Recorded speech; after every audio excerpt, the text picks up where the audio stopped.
Hello, hello. Okay, try naman natin to.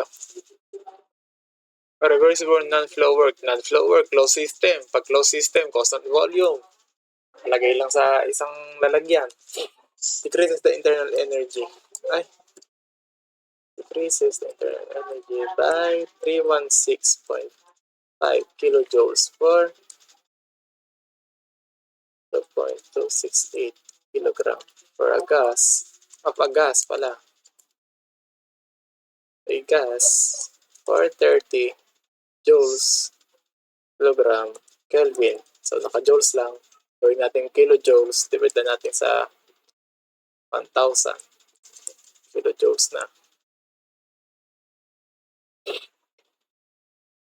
Tapos, ang specific ratio, 1.35. Per process, determine the work, the heat, the change in entropy. The initial temperature is 204.4 degrees. So, try natin ito. Work. Kung unahin ko yung work, hindi pwede. Wala akong pressure, wala akong volume. Ano ba maganda unahin?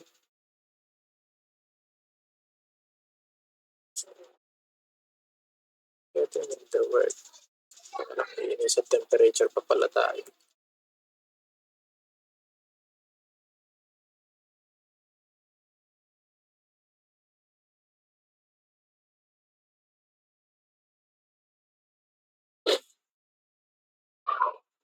Maganda siguro. Hanapin muna yung second temperature. Hanapin natin.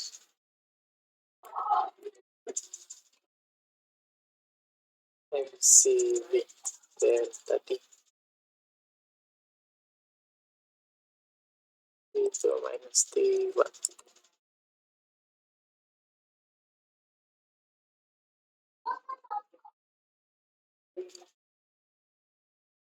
Ilang ulit na ako sa formula na to. Hanip na yan.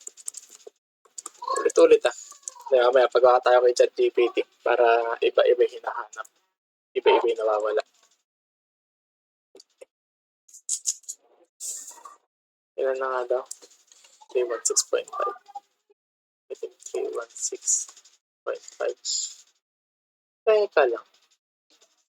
Ang internal energy is MCV delta T. Matik siguro. I see heat. MCV rin, negative 316.5 kilojoules. Tingnan ko nga yung papel ko. Ay, oo nga. Saan alam. Buti na lang, napansin natin agad. Nakuha natin heat.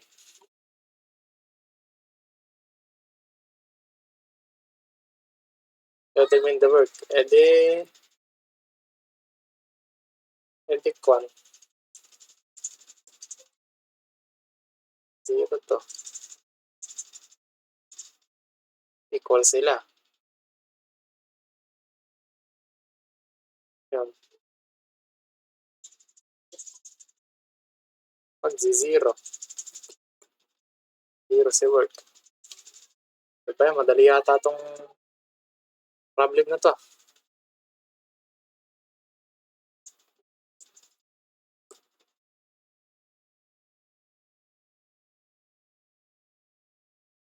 Galing nga to.